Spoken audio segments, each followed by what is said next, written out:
n'y arrivera jamais. Certaines personnes ne sont tout simplement pas nées pour atteindre leur cible. Les mots résonnèrent comme des coups de feu sur le terrain d'entraînement, plus forts que les tirs eux-mêmes. Le capitaine Reynolds ne prit pas la peine de baisser la voix. Il voulait que tout le monde entende, et surtout Maya Lane. À 26 ans, Maya rêvait de rejoindre la division d'élite des tireurs depuis son adolescence, mais les rêves ne signifiaient pas grand-chose ici. Pas quand on avait déjà échoué à 3 séries de qualifications consécutives. Pas quand chaque tir manqué était affiché sur le tableau de pointage géant, à la vue de toute la base. Son fusil était stable, sa respiration contrôlée, et pourtant la balle manqua sa cible. Le son métallique du chronomètre signala un nouvel échec. Des rires fusèrent derrière elle, assez discrets pour paraître polis, mais assez vifs pour être blessants. « 4 ratés aujourd'hui, murmura quelqu'un. Ça doit être un record. Maya se força à ne pas réagir. Chaque muscle de sa mâchoire se contracta, mais elle ne leur donnerait pas cette satisfaction. Elle rengaina son fusil, tourna les talons et quitta le stand de tir comme si elle n'entendait pas les murmures, comme si elle ne sentait pas la piqûre. Mais elle entendait tout. Elle sentait tout. Cette nuit-là, dans la pénombre de sa caserne, Maya se repasse chaque instant dans sa tête, chaque échec, chaque sourire cruel. Elle pouvait encore voir le capitaine Reynolds secouer la tête pendant le débriefing, son ton empreint de déception. « Vous n'avez pas l'étoffe d'un tireur d'élite, » dit-il sèchement en faisant glisser son rapport d'entraînement sur la table.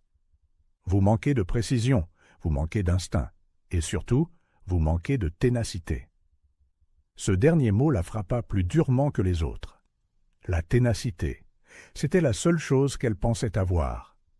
Le lendemain matin, elle se traîna jusqu'au stand avant le lever du soleil. Pas d'instructeur, pas de coéquipier. Juste elle, l'air froid et un fusil qui semblait plus lourd à chaque occasion manquée. Elle aligna sa mire, inspira, expira et pressa la détente. Le tir dévia de nouveau. « Pourquoi est-ce que je n'y arrive pas ?» chuchota-t-elle en abaissant le fusil. Ses doigts tremblaient, non pas de peur, mais d'une frustration qui bouillait sous sa peau. Son meilleur ami, Jamie, apparut derrière elle, tenant 2 tasses de café fumantes. Il ne la taquina pas. Il ne lui fit pas la morale. Il se contenta de rester là, silencieux, la laissant respirer. « Tu sais » dit finalement Jamie en lui tendant une tasse. « Reynolds n'a pas tort sur une chose. Tu ne tires pas comme les autres. Mais c'est peut-être ça, le but. Peut-être que tu essaies de le faire à leur manière, au lieu de trouver la tienne. » Maya fronça les sourcils. « Ma manière ?» Jamie hocha la tête. « Le tir d'élite, n'est pas seulement le fusil, Maya. C'est la patience, le contrôle, la lecture du vent, le silence entre tes respirations. Le tir part quand le monde devient immobile, pas quand le chronomètre le dit. » Ces mots la marquèrent. Pour la première fois, elle cessa de compter les secondes et commença à écouter. Les feuilles qui bruissaient dans le vent, son propre rythme cardiaque, le faible écho de son souffle. Et lentement, elle commença à sentir quelque chose de différent. Mais elle ne savait pas que sa véritable épreuve n'aurait pas lieu sur le stand de tir. Elle viendrait plus tard, devant tout le monde, quand elle serait humiliée, publiquement, d'une manière qu'elle ne pourrait jamais oublier. Et ce serait ce moment, brut, douloureux, sans filtre, qui changerait tout. Les épreuves de précision annuelles étaient censées être une démonstration. Une chance pour chaque candidat de prouver sa valeur devant toute la division. Mais, pour Maya Lane, ce fut le jour où son nom devint une blague. Des rangées de soldats s'alignaient autour du terrain d'entraînement, le bourdonnement des conversations et de l'anticipation vibrant sur les gradins métalliques froids. Commandants, instructeurs et recrues de chaque unité s'étaient rassemblés pour assister. Les épreuves n'étaient plus qu'un test. C'était une performance. Touchez vos cibles et votre réputation montait en flèche. Manquez-les et votre échec vous suivait comme une ombre. Maya avait l'estomac noué en attachant son équipement. Elle avait passé 3 semaines à s'entraîner en silence, accumulant les heures avant l'aube et après le couvre-feu, apprenant à ralentir sa respiration, à sentir le poids du fusil au lieu de le combattre. Mais là, debout, entourée de centaines de regards, tout ce qu'elle sentait était la pression qui lui écrasait les côtes. « Lane !» aboya le capitaine Reynolds, sa voix assez perçante pour traverser le bruit. « C'est à vous !» Elle s'avança, agrippant son fusil jusqu'à ce que ses jointures blanchissent. 5 cibles. 300 mètres. Pas de seconde chance. Le premier tir manqua sa cible. Maya se figea. La foule murmura. Elle inspira, tenta de se ressaisir et visa de nouveau.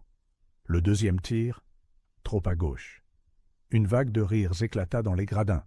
Certains de ses camarades tentèrent de masquer leur sourire, mais d'autres ne s'en donnèrent pas la peine. Une voix, forte et claire, perça le bruit. La tireuse d'élite Lane ne toucherait pas le sol même en tombant dessus. L'insulte la frappa plus durement que n'importe quelle balle. Une vague de chaleur monta le long de son cou, faisant rougir ses joues. Reynolds ne dit rien, se contentant de croiser les bras et de détourner le regard, son silence plus lourd que des mots. Troisième tir, encore manqué. Au quatrième, la foule était passée de la curiosité à la moquerie. Les téléphones sortirent. Quelqu'un se mit à enregistrer. Les chuchotements se transformèrent en railleries ouvertes. C'est une honte. Pourquoi est-elle seulement ici? Peut-être qu'ils ont baissé les standards. Sa gorge se serra. Elle pouvait à peine voir à travers le picotement des larmes qu'elle retenait, mais elle se força à effectuer le 5e et dernier tir. Le fusil claqua. La balle manqua la cible d'1 mètre entier. Le tableau de pointage afficha 0 sur 5. Et puis, ce fut le drame. Le capitaine Reynolds s'avança, microphone à la main, son expression un masque de mépris contenu.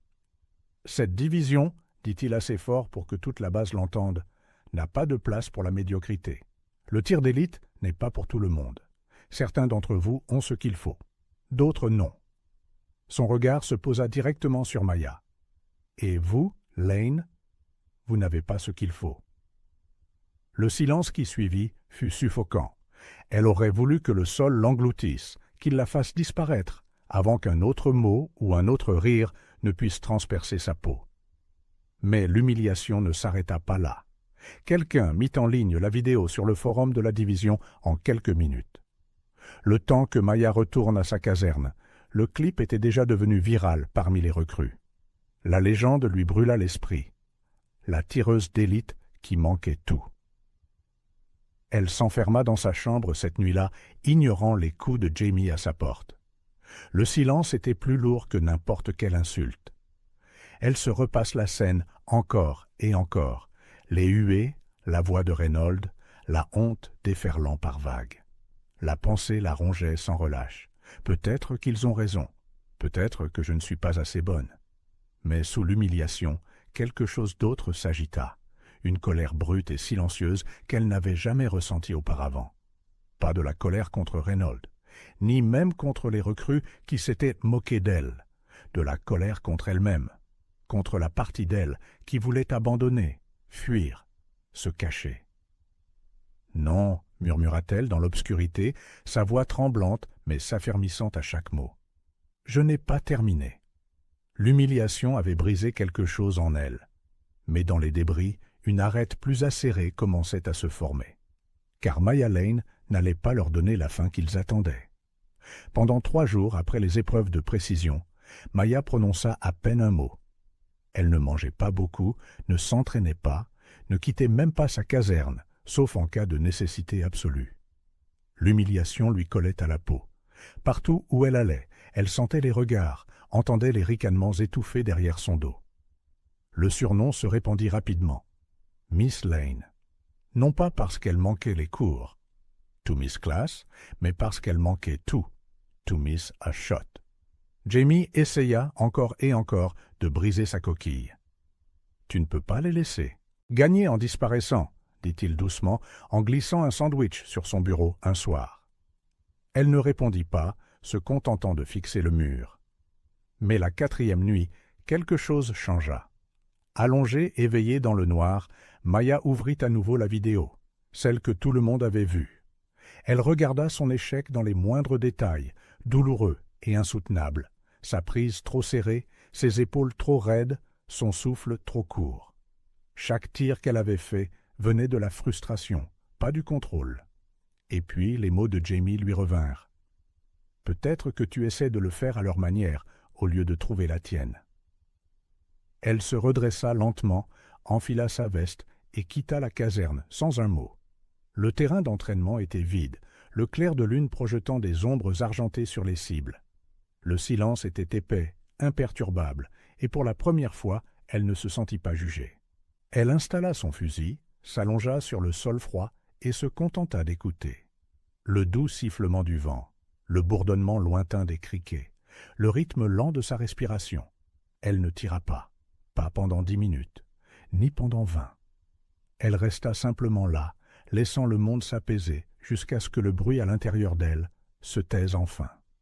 Alors, quand son rythme cardiaque correspondit à l'immobilité, elle pressa la détente. Touchée. Ce n'était pas parfait, mais c'était proche, plus proche qu'elle ne l'avait jamais été. À partir de cette nuit-là, Maya instaura un nouveau rituel. Pendant que les autres dormaient, elle s'entraînait seule, étudiant les schémas du vent, mémorisant les distances, apprenant à sentir le fusil au lieu de le forcer. Elle lut des manuels de tir d'élite de bout en bout, décortiquant chaque détail. Elle pratiqua des exercices de respiration, du yoga et des exercices de pleine conscience pour stabiliser son esprit. Et elle ne s'arrêta pas là. Elle poussa son corps au-delà de l'épuisement, courant des kilomètres avant l'aube, soulevant des poids jusqu'à ce que ses muscles hurlent. Chaque insulte qu'elle avait entendue devint son carburant, chaque rire un poids supplémentaire qu'elle portait jusqu'à ne plus en pouvoir. Les semaines se transformèrent en mois. Ses mains se stabilisèrent. Ses tirs devinrent plus groupés, plus nets, plus délibérés. Une nuit, Jamie la surprit sur le stand de tir et resta là, dans un silence stupéfait, alors que les balles atterrissaient les unes après les autres en plein centre. « Tu es différente, » dit-il finalement. « Je dois l'être, » répondit Maya. « Je ne peux pas leur présenter la même version de moi dont ils se sont moqués. » Mais le changement avait un coût. Son isolement s'approfondit. Elle cessa de manger avec les autres, de socialiser, de laisser quiconque s'approcher, à l'exception de Jamie. Tandis qu'elle se reconstruisait, elle entendait encore les chuchotements chaque fois qu'elle passait devant le mess, des chuchotements mêlés d'incrédulité, de moquerie et d'envie. Puis vint l'annonce. Les épreuves de sélection de la division d'élite, une seconde chance, 1 an après son humiliation publique. Seuls les meilleurs candidats y parviendraient. Tout le monde regarderait. Jamie la trouva assise sur les marches de la caserne ce soir-là, fixant l'avis d'entraînement dans sa main. « Tu es prête pour ça ?» demanda-t-il. Maya hésita. « Non, » admit-elle doucement, « mais je le serai. » Cette nuit-là, elle doubla son entraînement. Elle étudia ses propres faiblesses de manière obsessionnelle, corrigeant chaque micro-erreur jusqu'à ce que la mémoire musculaire remplace le doute. Et pourtant, sous cette discipline acharnée, il y avait toujours la peur de se tenir à nouveau devant eux tous, la peur de se figer, la peur d'échouer là où tout le monde pouvait le voir. Mais maintenant, il y avait quelque chose de plus fort que la peur, la résolution. Car Maya Lane ne se battait plus seulement pour une place dans la division. Elle se battait pour son nom, sa dignité et pour chaque instant où on lui avait dit qu'elle n'était pas à la hauteur.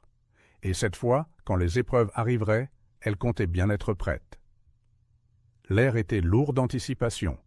Des centaines de recrues remplissaient les gradins, leurs murmures vibrant à travers le terrain d'entraînement comme un tonnerre lointain. Des caméras étaient installées sous tous les angles. Les épreuves de sélection de la division d'élite de cette année étaient retransmises à toute la base. Tout le monde se souvenait de ce qui était arrivé à Maya Lane l'année précédente, et tout le monde était venu voir si elle s'effondrerait à nouveau. Maya se tenait au bord du stand de tir, fusil à la main, ses bottes fermement plantées dans la terre. Son cœur battait la chamade, mais sa respiration était calme. Ces mois d'entraînement silencieux lui avaient appris ceci. Le monde pouvait crier autour d'elle, mais à l'intérieur, il devait y avoir le calme. Le capitaine Reynolds arpentait le terrain devant les candidats, son expression indéchiffrable. 5 cibles, 400 mètres, temps limité. Ses yeux se fixèrent sur Maya une demi-seconde. Froid, perçant, calculateur. Puis il passa à autre chose. Jamie lui serra l'épaule alors qu'il s'alignait. « Tu vas y arriver » murmura-t-il. « Vraiment » demanda-t-elle doucement, gardant les yeux fixés sur l'horizon. « Tu t'es préparé pour ça plus longtemps que n'importe qui ici.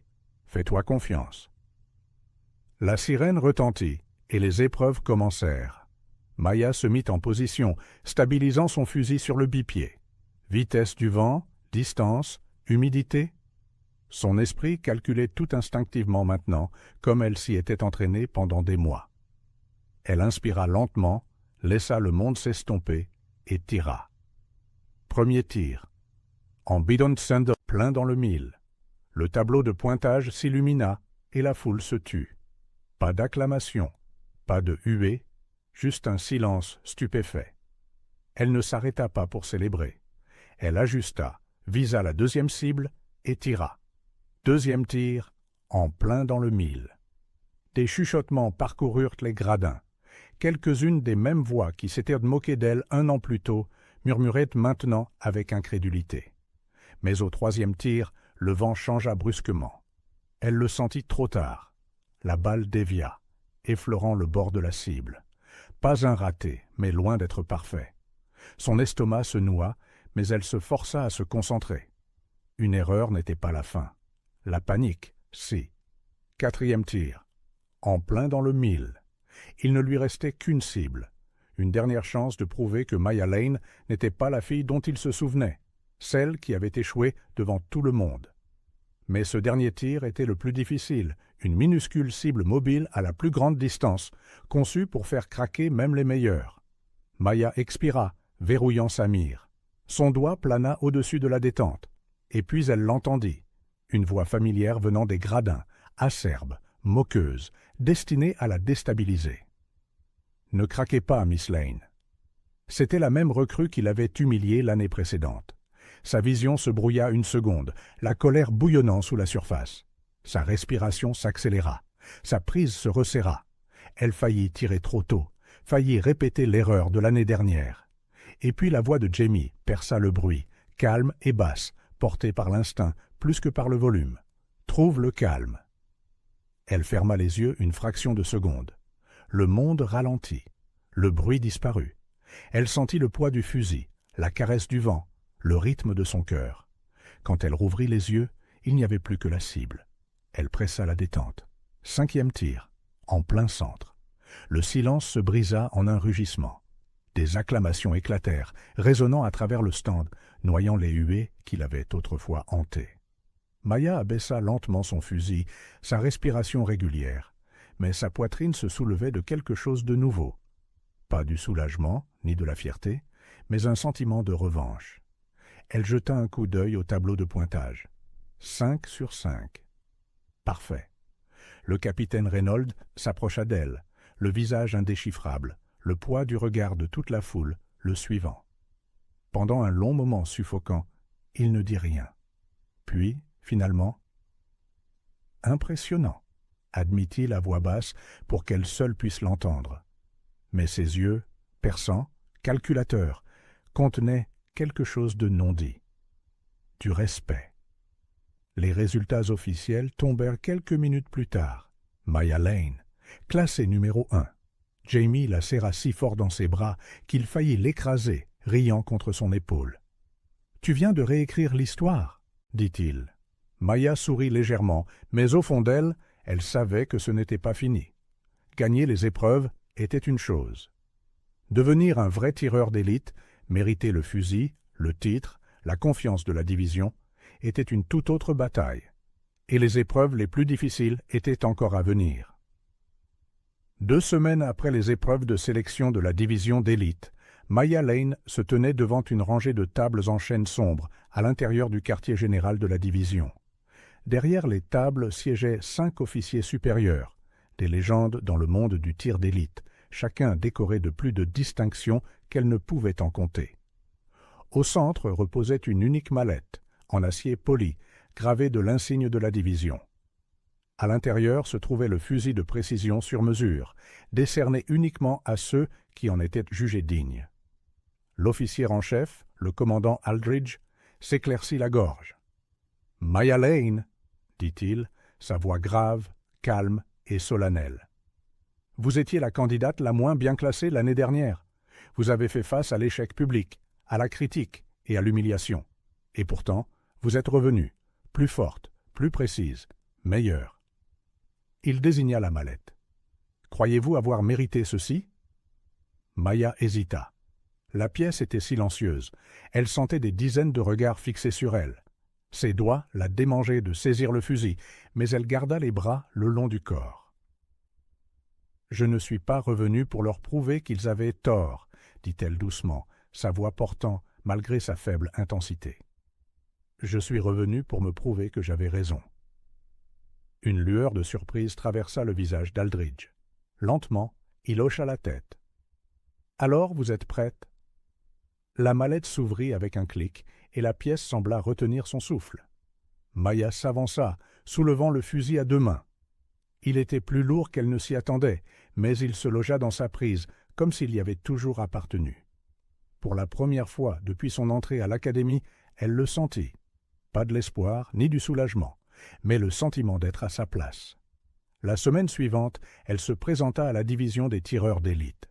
Tout semblait différent maintenant. L'uniforme, l'insigne, le fusil sur son dos. Mais les regards n'avaient pas disparu. Certains la regardaient avec admiration, d'autres avec envie, et quelques-uns avec un doute persistant, y compris le capitaine Reynolds. Il se tenait près du stand de tir ce matin-là, un porte-bloc à la main, son expression indéchiffrable. « Lane » lança-t-il quand elle passa. « Vous m'avez surpris. »« Je sais » répondit-elle simplement. Il marqua une pause, inclinant légèrement la tête. « Ne croyez pas qu'une bonne journée vous rend intouchable. » Elle soutint son regard, calme et sans ciller. « Je ne veux pas être intouchable, mon capitaine. Je veux être incontestable. » Pour la première fois, les lèvres de Reynolds s'étirèrent en quelque chose qui ressemblait à un sourire narquois. Plus d'insultes, plus de dédain. Juste de la reconnaissance. Quelques semaines plus tard, Maya fut affectée à sa première opération réelle, une extraction d'otages à l'aube, en plein territoire hostile. Elle était allongée sur un rebord rocheux, sa lunette de visée alignée sur une cabane lointaine.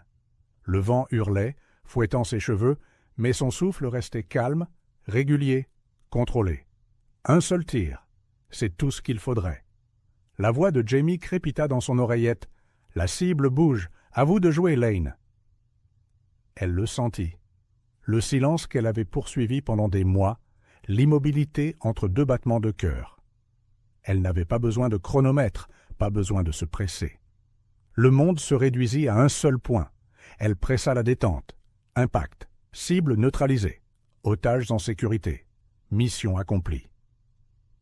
Quand elle retourna à la base, l'équipe célébra. Mais Maya s'éclipsa dehors, s'appuyant contre la rambarde qui surplombait les terrains d'entraînement.